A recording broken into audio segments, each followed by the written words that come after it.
So the first technique I'm going to show you is how to add some wrinkles with just paint. So what I did is I got 3 colors here, a light, a medium, and a dark of a heavy cream makeup base. So using a cream makeup base for this is going to give you the most dramatic effect. And this is used a lot more frequent, like I was saying before, for just very light levels of aging. But you can also paint this on pretty aggressively for a theatrical look. Now, you wouldn't want to paint very aggressively if it was for film and on camera for close up, because you're going to see the paint very obvious. If you paint very aggressively full blown, it works very well for theatrical productions because you're not seeing the person as close up as you are for film. You're seeing them at a minimum of 10 feet away from the audience. And the lights are much more bright and aggressive on the face, so it's able to balance a bit more. So again, theatrical stuff, you can go much more aggressive with the paint and the technique to get a bigger effect. Film-wise, you have to be much more natural and more subdued with what you're doing so that it looks good on camera. Whatever you're seeing close to the eye, the camera's going to pick that up tenfold, so you have to be a little bit more subtle. Sometimes, depending, you'll want to do a little test in the monitor to make sure that it's showing enough. So even if you're doing a low-level aging technique, you might have to do a little bit more than you think that you should in person just so that the camera actually picks it up appropriately. Again, it's one of those things, the makeup translates differently from in-person to camera, so it's important to do a test in the monitor before you send it off to go. So, first thing we're going to start with is figuring out how to find different lines in the face. Now, if you look at Alira, she doesn't have a single wrinkle on her. She's very youthful, she looks very young, beautiful. You don't see any wrinkles. However, we know if you smile big enough, go ahead, do a big smile for me. We can see right in here is the shadow of where a natural wrinkle would fall. You can relax. Also, in the eye area, if you kind of squint your eyes like this for me, if she squints like that, you can see the natural wrinkles start to pull in there. Go ahead, relax. And then lift your eyebrows up.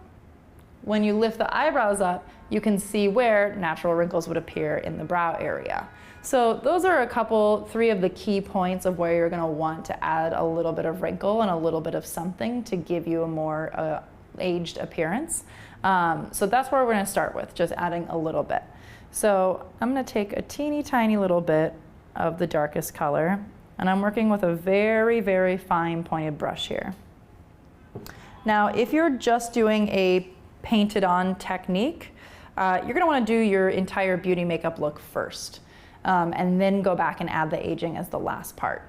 That way you have the complete character look ready to go and you don't have to worry about doing anything other than adding the aging in. Now, depending on what the product you're using is. So I'm using a cream-based product for this. Cream-based product you can use before or after other things. I prefer, if I'm doing a full-blown makeup look where they're gonna have, you know, the foundation and the mascara and all the whole 9 yards, to do all of that first and then this on top before you set anything with powder. That way you blend the foundation, you blend the concealers, all that kind of stuff, and then this will just blend right into it. If you're using your Skin Illustrator, the alcohol-based paints, and you're looking for a more subtle natural effect, that you would want to do first. So you would do that first to the face before you put anything else on top of it. And then when you put the other makeup on top, it's going to be kind of like an under the skin effect that it's going to create. So it just depends on how aggressive you want it to be and how you want the finished product to look. Now, I'm going to be showing just with no makeup on to start because I'm going to add different techniques, and the techniques that I show you after this are going to require no makeup to begin with. So it depends. Like I said, we're doing this one with no makeup on first, but you could do makeup first if you prefer. So with a teeny tiny little brush, go ahead, smile for me. What you're going to do is just lightly paint in where you see the natural wrinkle. And it doesn't have to be one big stripe, and it will go right into the face like that. Right up into the nose area. Just follow the natural curves that you see. You can also kind of push the face a little bit forward to see where else a natural wrinkle would appear. Okay, go ahead and relax. Have them relax. Then you can take a sponge. Now you want this to stay pretty precise, but you do want to thin it a bit. So you're not really trying to blend away here because it's meant to look like a line. They're called lines on the face for a reason. So just taking this slightly and thinning it out a little bit and blending downwards is what you want to do. You don't want to blend up because the top part is where the highlight's going to go. So this is our shadow. And we're just painting this slightest bit on there. And then with a clean brush and our lighter tone, we're going to use this and lightly place it right on top of that line. And you can see some areas, depending on the person, are going to be more intense than others. So she has nice plump cheekbones here. So this part, we want to highlight a bit more and a bit higher up, so that way it looks like it's plumped out a bit more. And then kind of shear it out as we go down. It doesn't need to be, again, aggressively obvious or really intense. It shouldn't just look like two stripes of color next to each other. And again, what makes highlight and shadow work is that they work together. So wherever there's a shadow, there should be a highlight right next to it, because that highlight is going to pump up the shadow and give the actual 3D effect. If you only do highlight or if you only do shadow, you're not really getting the full 3D effect out of it. So make sure wherever you put that shadow, put a corresponding highlight next to it to bring it forward. Remember, dark will recede and light will bring forward. So using that to your advantage will help you in where you're placing your shadows and your highlights. Notice I'm going very thin over on these because these are not going to be as pronounced yet as the actual nasolabial folds, which is actually what the anatomical name for the smile lines is called.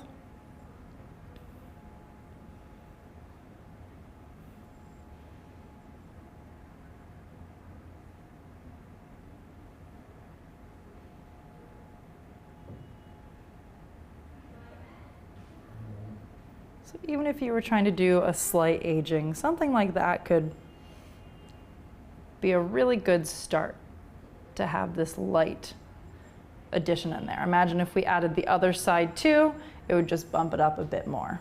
So now, keeping your brushes separate, you're going to go back in and smile for me. So now what I'm actually going to do before I do the shadow on the eye area, while she's smiling, big smile, I'm just gonna lightly highlight with the highlighter around a little on the under eye area, and then a little on the outside, the crow's feet area. Okay, go ahead and relax. So now we've highlighted the top of the wrinkle, and now we're going to go back in and shadow the inside of that wrinkle area. This is where you want to be really delicate with your paint amount. And it also helps too if you kind of lightly pull the wrinkle forward. Like I said, you're just working within the natural wrinkles of the face. If you're drawing on wrinkles that don't exist already or couldn't potentially exist, then it makes no sense when the face is moving. You want it to move with the face. If you're just painting wherever you want, it doesn't make any sense because the wrinkles won't move with the face when it moves. And if you're doing this technique, it's 9 times out of 10 going to be for an actor or an actress. It's rare that you'll be doing this technique for a photo shoot or for, you know, something that's just for fun. Unless you're practicing like this, then it can be for fun. But 9 times out of 10 when this technique is coming into play, it's because it's for an actor or an actress on camera. So they need to be able to use their mouth, they need to be able to use their expressions, and adding in the little lines really helps to pull the character in for them.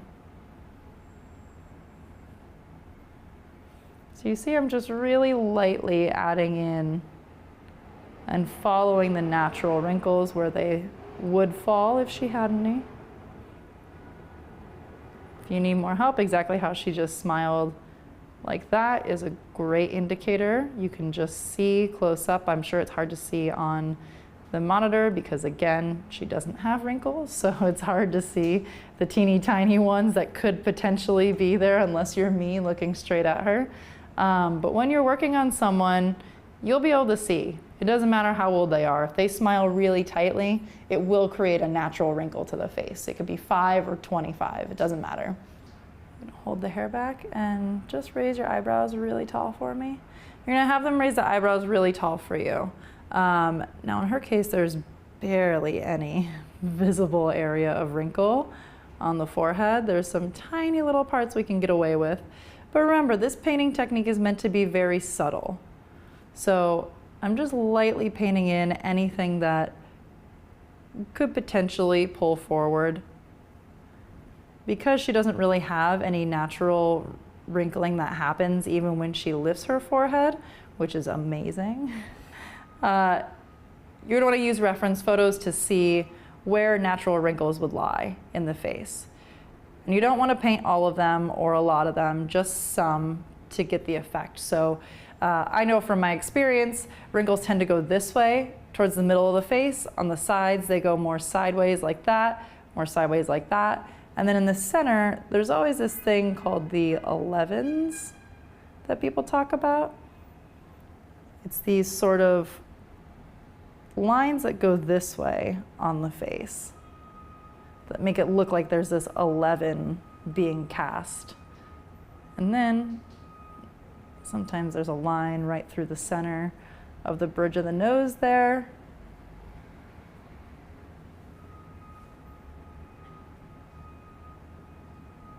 Sometimes they go straight like this also.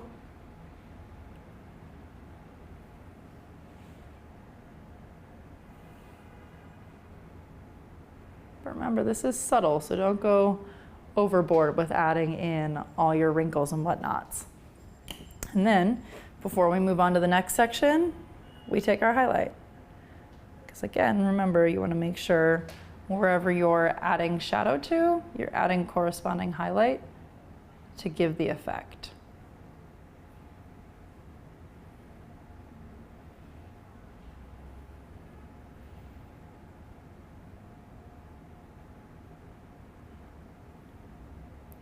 I like these kind of skinny flat brushes, especially for getting a straight, sharp line, because you can really get a nice sharp angle out of it without being too much product, and it's pretty precise of where the placement goes,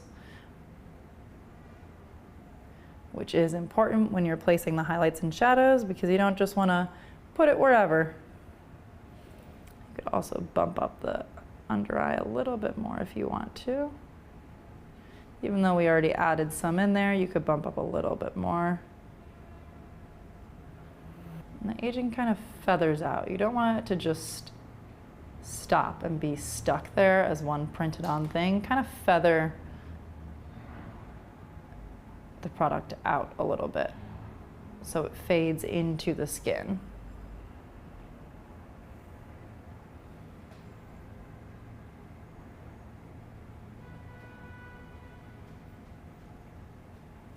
But it's easy to see how this highlight and shadow technique can really just give this eye illusion where it's not 3D, but the colors give the idea of 3D, and because it's the light and dark, it's really tricking the eye for you.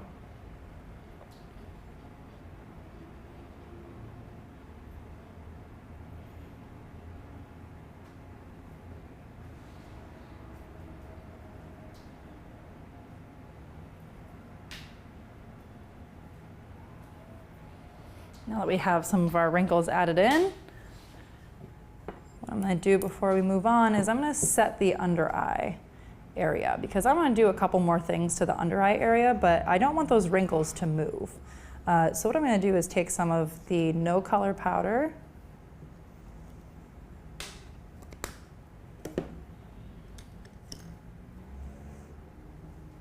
and a small fluffy brush. A little bit of the powder here, look straight up for me. And I'm just going to lightly press this into the cream that we just did and dust it away. because I want to do more paint to the under eye area, but I don't want to lose these wrinkles that we already created.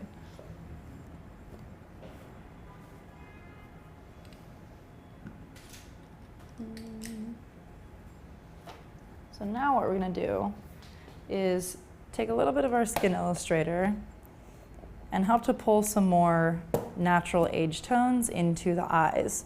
So if you think about the eyes, you know, the more that they age, the dark circles underneath are going to become more prevalent. They're going to start to appear more intense or more aggressive than they were before. The eyes are going to sink in a little bit. Same with the rest of the face. We're going to contour around the face a bit also. But even just on a light paint technique, I'm going to show you where to place colors and what colors that you should place to give the illusion of more sunken in eyes.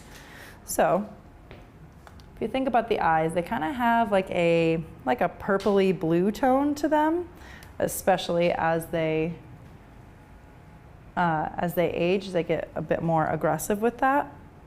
So the tone I'm using is kind of a purple. It's like a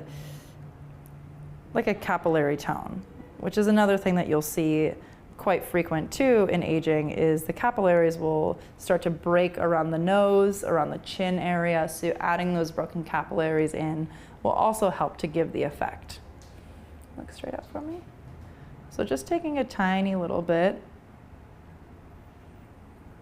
of this capillary color, I'm just lightly tapping it on the inside area, and then a little bit underneath the bottom eyelash.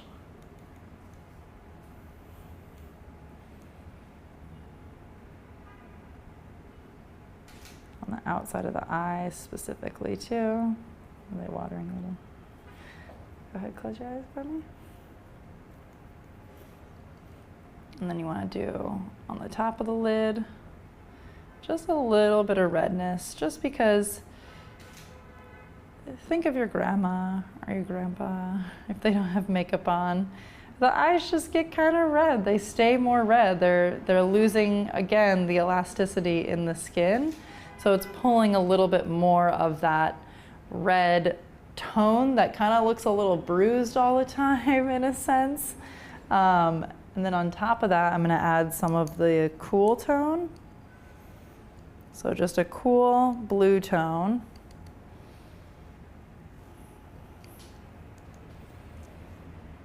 That we can do a light tap all over with. And go really sheer with this. This will help to really give the illusion. Same thing on the cheeks. I'm just going to lightly tap around. I'm still with that blue color. When you're changing the skin tone color, remember what I was saying before. You don't want to overdo it. You don't want it to be something that's very aggressive and very obvious. Unless the character is dead, then that's a whole other scenario.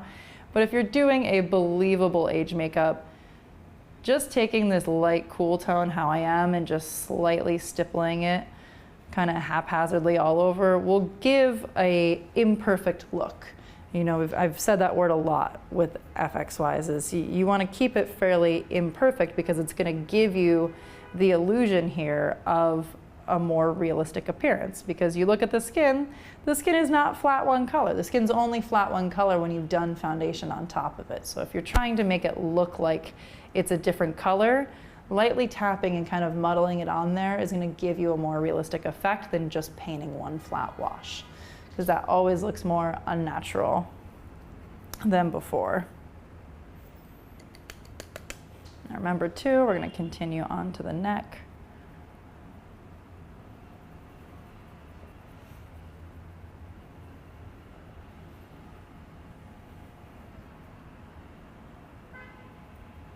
Just slightly pull down a little bit of that here. Now, even though I'm going to be doing some latex over top of this, it's okay to do because it's the Skin Illustrator, so it's an alcohol-based makeup. Granted, the latex may cover some of the colors, but you'll go back in and paint on top of it anyways. But if you were to be doing a lot of like a heavy amount of the cream makeup and then trying to do latex on top of it, it will not work because it's an oil base and oil will break down that latex.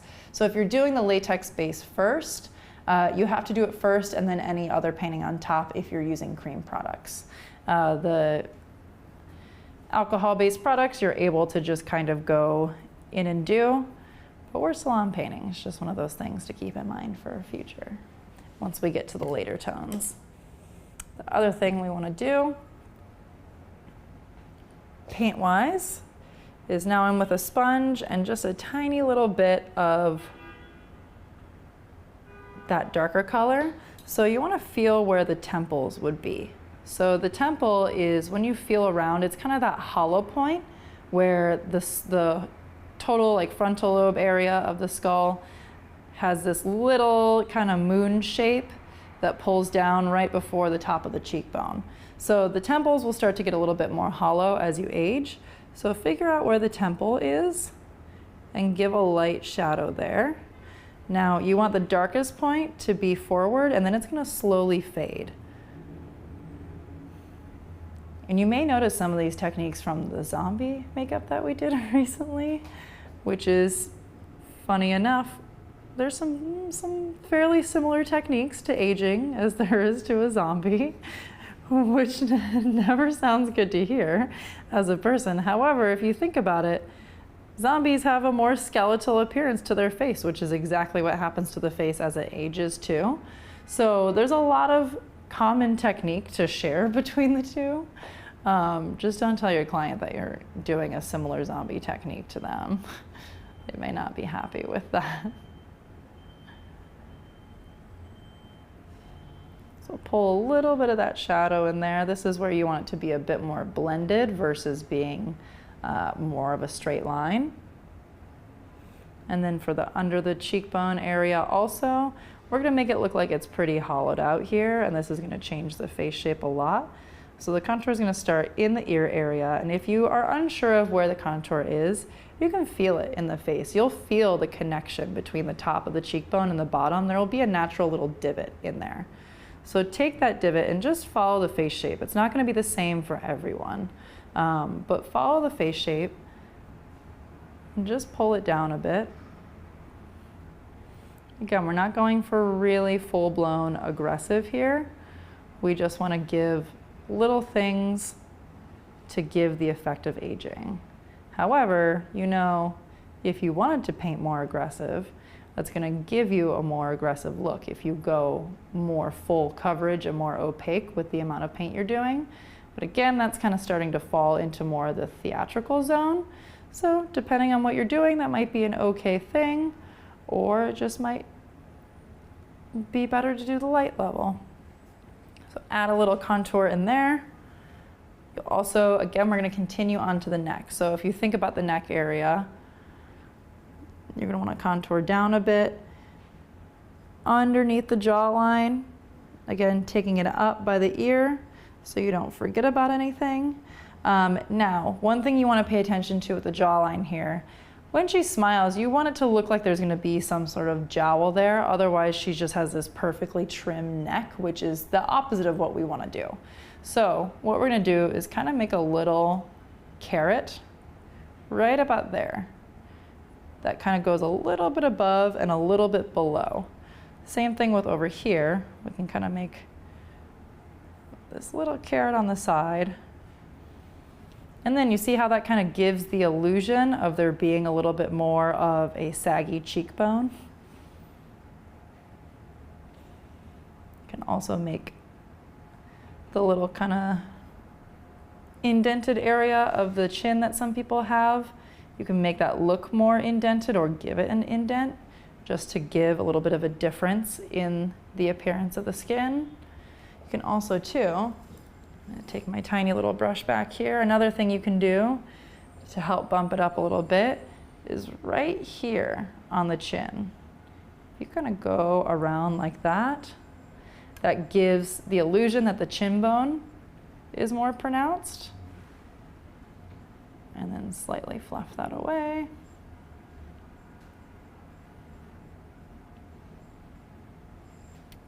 Same thing with underneath the nose as well. You can give some lines. One thing to pay attention to when you're creating the character is, was the character a smoker throughout their life? If the character was a smoker, they're gonna have a lot of lines going this way on their mouth because of the constant motion of holding that cigarette. So that's a big lifestyle factor that will play a part in how you change the makeup too. You wanna do a little bit of a contour on the side of the nose.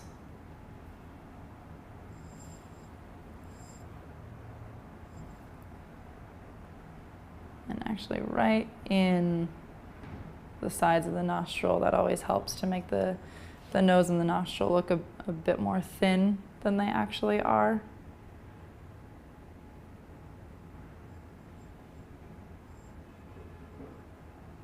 It's also just paint and shadow changes the appearance of the face so much and can change it so much. That's really fun to play around. Then what you can do extra for the under eyes is feel around the eye and feel where the ocular bone is. So the ocular bone, you'll be able to feel there's like a distinct divot that goes in. So find out where the ocular bone is, which is about here on her. And you can also pull a little bit of a shadow around there to make it look more aggressive.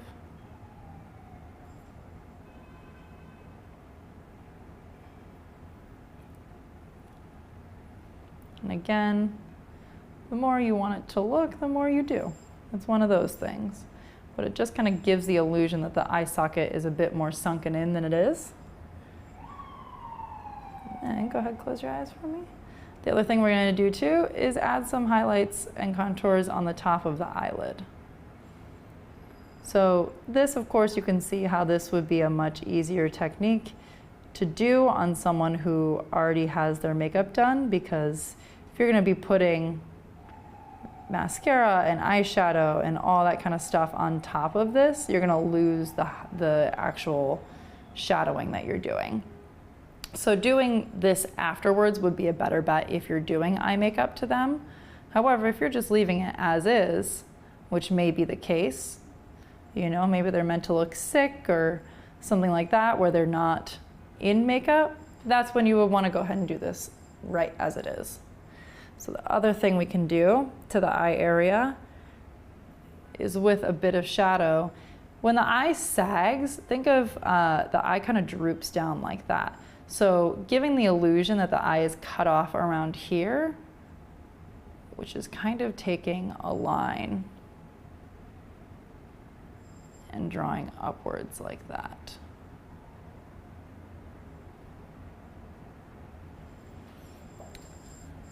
Then when you go in with your highlights on that part of the eye specifically,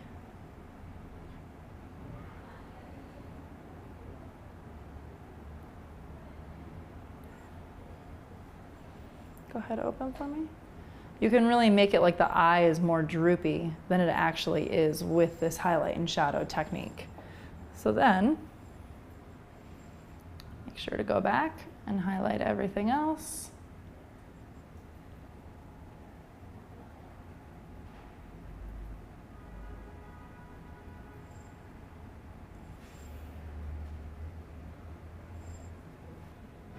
Don't forget about the lips too. Now, depending on what character choice-wise you're doing for the character, if the character is meant to be wearing makeup and lipstick, then you can go ahead and just put whatever lipstick color on, but maybe make the lips look a little bit smaller than before, because the lips can kind of close in on themselves as you age. So depending on how aged they're meant to look, that's how you make your decision of how the lips are gonna look. If they're meant to be kind of sickly and aged, using that dry lip product that I showed you from the illness module, that's a great way to add a little bit of dryness just around. It can change the character totally without doing too much. You see I'm adding in the highlights around the shadow here. And this is kind of going in this C shape underneath because, again, we're trying to create the illusion of a more kind of saggy cheek look. And you can add a little bit of highlight there. The temple area, you don't want to add too much of a highlight. It's more of a shadow in the temple area, but a little bit will help to bump it up somewhat. Same thing with the actual cheekbones. Just pulling a little bit of highlight next to it will help to bring it forward somewhat.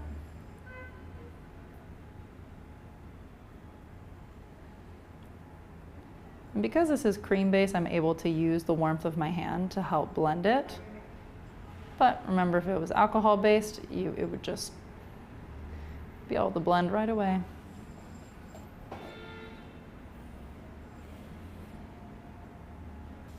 Same thing with the outside of the jawline. You can make it look like it's more circular instead of more straightforward. And like it's dropped a bit.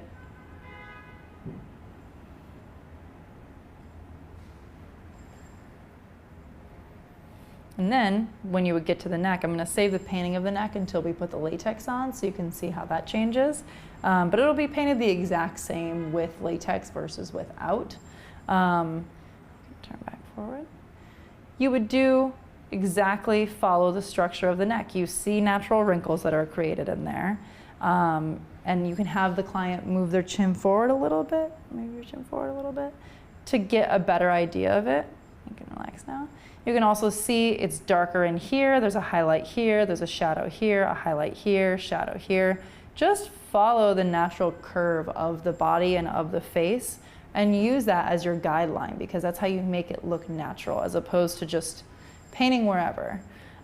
So this is basic paint technique that will be translated into everything else. Again, this would be like a very natural low level of aging. And then all of those techniques can be bumped up and made more aggressive based on how much you're actually aging the person. So what we're gonna do now is bump into the stretch and stipple latex version, and then we'll continue our little painting techniques as we go. And then I'll show you some finishing ones also, like the veins and the age spots.